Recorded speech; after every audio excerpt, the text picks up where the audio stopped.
Hello दोस्तों, कैसे हैं आप लोग। आप लोगों का हमारे YouTube channel easy to learn by Jitendra sir में स्वागत है।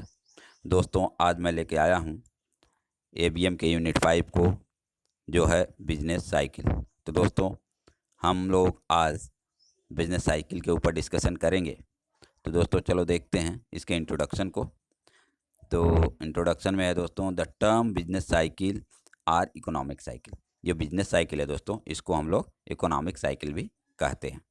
That refers to economic wide fluctuation in production of economic activities over several month or year। ठीक है दोस्तों, तो किसी भी साल में या महीने में जो बहुत सारी एक्टिविटीज़ हो रही हैं दोस्तों, कब उसके प्रोडक्शन में, इकोनॉमिक एक्टिविटीज़ में, उसी को हम लोग दोस्तों बोलते हैं बिजनेस साइकिल। ठीक है दोस्तों, business cycle simply means that the whole course of business activities, मतलब वो सारे business activities passes through the phase of prosperity and depression.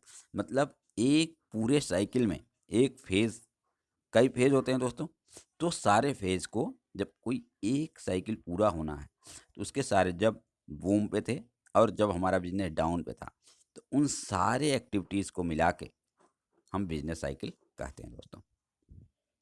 A business cycle is not a regular, predictable और repetitive phenomena. यह कोई ऐसे phenomena नहीं है दोस्तों जो कि रेगुलर होता रहे, प्रेडिक्टेबल रहे, हाँ, या आज हुआ है कल फिर होगा, इस तरह का नहीं है दोस्तों। It's timing is random. ये कब होगा, कैसे होगा, ये बहुत ही कम प्रेडिक्टेबल होता है दोस्तों। और कितना होगा, ठीक है दोस्तों, ये सारे चीज़ें अनप्रेडिक्टेबल होती हैं। अब करेक्टरिस्टिक्स क्या है दोस्तों बिजनेस साइकिल की। The up and down movement are not symmetrical. ठीक है दोस्तों, ये जो अप एंड डाउन मूवमेंट होता है बिजनेस साइकिल में दोस्तों, तो ये सिमेट्रिकल नहीं होता। जैसे आप राइज कर रहा है बिजनेस, तो हो सकता है बहुत ज़्यादा टाइम ले, लेकिन अगर डाउन जाना है तो हो सकता है कि एक ही महीने में पूरा आपको लॉस हो जाए। तो ऊपर उठने में तो टाइम लगता है दोस्तों, लेकिन नीचे जाने में टाइम नहीं होता। इसका मतलब यह है कि यह सिमेट्रिकल नहीं है दोस्तों। अब बिजनेस साइकिल इज सिंक्रोनिक। ये एक सिंक्रोनिक साइकिल है दोस्तों। इसमें ये नहीं है कि आपको एक आइडिया है कि हाँ भैया इसमें प्रॉफिट भी होता है, लॉस भी होता है, तो आपको ये आइडिया है। ठीक है दोस्तों, तो बिजनेस साइकिल सोज वेब लाइक मूवमेंट। ठीक है दोस्तों, ये वेब लाइक मूवमेंट होता है, मतलब एक बार उतार रहेगा, चढ़ाव रहेगा, फिर उतार रहेगा, चढ़ाव रहेगा, लेकिन ये ऐसा नहीं है कि हमेशा प्रॉफिट ही लेता देता रहे या हमेशा लॉस में ही रहता है। आज मान लो कोई बिजनेस लॉस में है, तो कुछ टाइम पीरियड के बाद हो सकता है कि वो प्रॉफिट में आ जाए दोस्तों।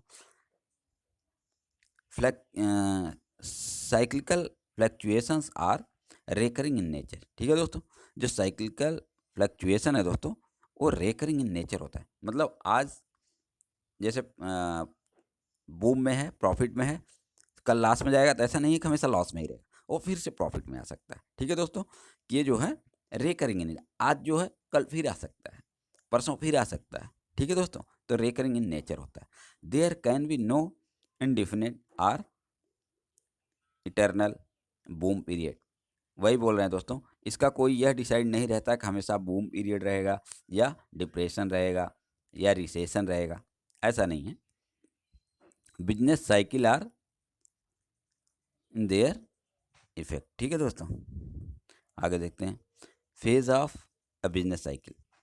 जो बिजनेस साइकिल है दोस्तों, इसके 4 फेज हैं। बूम, उसके बाद आता है दोस्तों रिसेशन, उसके बाद डिप्रेशन, उसके बाद रिकवरी। ठीक है दोस्तों, तो एक एक पे हम लोग थोड़ा सा चर्चा करेंगे, क्योंकि इसी में से एक नंबर के सवाल जनरली पूछ लिए जाते हैं दोस्तों। तो बूम क्या होता है। बूम में होता है दोस्तों, जब आपका बिजनेस एकदम हाई बूम पे चल रहा है, आपको बहुत ज़्यादा प्रॉफिट मिल रहा है, आप खुश हैं, आपके वर्कर खुश हैं, कंपनी खुश हैं, मतलब चारों तरफ खुशहाली खुशहाली है दोस्तों। तो इसमें देखते हैं production capacity in full flashed, utilize, fully utilize, and also products fetch on above normal price. मतलब जो प्रोडक्ट का नॉर्मल प्राइस है दोस्तों, उससे ज़्यादा पे बिक रहा है, और इससे क्या होता है, हायर प्रॉफिट मिलता है। Attract more and more investors, ज़्यादा इन्वेस्टर्स आते हैं दोस्तों। मैन्युफैक्चर क्या करते हैं, ज़्यादा आइटम बनाने लगते हैं दोस्तों। क्यों? क्योंकि ज़्यादा बिक रहा है, अच्छे दाम मिल रहे हैं। Employees work at high wage rate, जो एम्प्लॉइज़ हैं दोस्तों उनको भी अच्छी सैलरी मिल रही है, अच्छे ढंग से काम हो रहा है दोस्तों। The increase cost tendency of the factor of production leads to a continuous increase in the product cost. ये बोल रहा है दोस्तों कि और ये क्या होता है, ये एक ट्रेंड चल जाता है कि भैया अभी अच्छा रहा था और कॉस्ट बढ़ा दो और कॉस्ट बढ़ा दो। आदमी सामान बिकता जा रहा है, आदमी खरीदते जा रहे हैं। लेकिन दोस्तों एक समय ऐसा जाता है आता है कि जब जो फिक्स्ड इनकम ग्रुप वाले लोग हैं, जो सैलराइड क्लास के लोग हैं, उनको ऐसा लगता है कि ये सामान बहुत महंगा हो गया, चलो अभी इसको छोड़ो, जब सस्ता होगा तब खरीदेंगे। और धीरे धीरे मार्केट से वो लोग दूरी बनाने लगते हैं दोस्तों। अब क्या होता है, जब दूरियां बनाने लग गए तो जो उनका स्टॉक था धीरे धीरे वो बढ़ने लग गया, बिक नहीं रहा है और प्रोडक्शन उसी तरह से चलता जा रहा है दोस्तों। कंजप्शन कम हो जाता है, डिमांड बहुत कम हो जा रहा है दोस्तों। और इसी पीरियड को जब एकदम बूम रहता है दोस्तों, जब ये स्टार्ट होने लगता है डिक्रीजिंग, तो जो बूम वाला पीरियड है उसी को हम बूम पीरियड या पीक पीरियड कहते हैं दोस्तों। अब क्या होता है दोस्तों, ये प्रक्रिया चलती रहती है, तब आने लगता है recession. The down tendency in demand is, अब देखें जैसे ही अभी सब जो कंज्यूमर्स थे वो दूरी बनाने लग गए क्योंकि प्रोडक्ट इतना महंगा हो गया, तो क्या हो गया, और प्रोडक्शन तो अभी भी हाई स्पीड से ही चल रहा है दोस्तों। तो क्या होगा, जो स्टॉक्स है वो बढ़ने लगेगा, पाइलिंग अप होने लगेगा। जो वर्कर्स हैं, अब जब सामान नहीं बिकेगा तो क्या करेंगे दोस्तों, अभी पेमेंट ज़्यादा जा रही है तो हम सोचेंगे चलो वर्कर्स को थोड़ा कम कर दिया जाए। और जो बैंकर हैं दोस्तों उनको तो अपना रीपेमेंट चाहिए ही, तो हमारा वहाँ पे पेमेंट प्रॉपर पहुँच नहीं रहा, स्टॉक तो बढ़ता ही जा रहा है, बिक नहीं रहा है। अब क्या करेंगे, कुछ फर्म जो हैं उनको अपना ईएमआई पे करने के लिए भी पैसे नहीं बचे। तो इसी फेज़ को दोस्तों क्या बोलते हैं, क्राइसिस फेज़। ठीक है दोस्तों, हमने क्या देखा दोस्तों, बूम पीरियड देख लिया और रिसेशन देख लिया। तो बूम को ही प्रॉस्पेरिटी पीरियड कहते हैं और रिसेशन को क्राइसिस पीरियड भी कहते हैं दोस्तों। अब आता है डिप्रेशन। डिप्रेशन में क्या होता है दोस्तों, अनएम्प्लॉयमेंट होता है, दोनों का, मैन और मटेरियल का। Material is a characteristic of this phrase. General demand falls, जो नॉर्मल डिमांड है दोस्तों जितना हो रही तो उसमें घट जाता है। Producers are compel to sell their good at price, मतलब जो कॉस्ट प्राइस है उस पे बेचने के लिए वो लोग ये हो जाते हैं दोस्तों। लेकिन फिर भी नहीं होता, उनका जो कॉस्ट लगा था उसको प्रोड्यूस करने में वो भी अर्निंग नहीं हो रही दोस्तों। तो क्या करेंगे, वो धीरे धीरे करेंगे, अपना जो प्रोडक्शन है वो एकदम कम कर देंगे दोस्तों। और जो वर्कर्स हैं उनको भी निकालना चालू कर देंगे दोस्तों, क्योंकि इनका अर्निंग तो हो नहीं रहा है और पेमेंट वगैरह देना पड़ेगा, तो क्या करेंगे, वर्कर्स को भी निकालने लगते हैं दोस्तों। और जो भी रहेंगे उनको बहुत ही कम पेमेंट दिया जाता है दोस्तों। Firms are not able to pay their depth, जो कंपनी ने कर्जे वगैरह ले रखे थे उसको भी पे नहीं कर पाते दोस्तों। और इससे क्या होता है, उनको पैकअप करना पड़ता है और कंपनियां बंद होने लगती हैं दोस्तों। जो aggregate economic activities is at its bottom, जो इकोनॉमिक एक्टिविटीज़ है दोस्तों इस डिप्रेशन फेज में एकदम बॉटम पे हो जाती है दोस्तों। तो अब क्या होगा, अब इसके बाद शुरू होता है दोस्तों रिकवरी का सेशन। तो depression phase does not continue इनडिफिनेटली, ये बहुत लॉन्ग पीरियड के लिए नहीं रहता दोस्तों।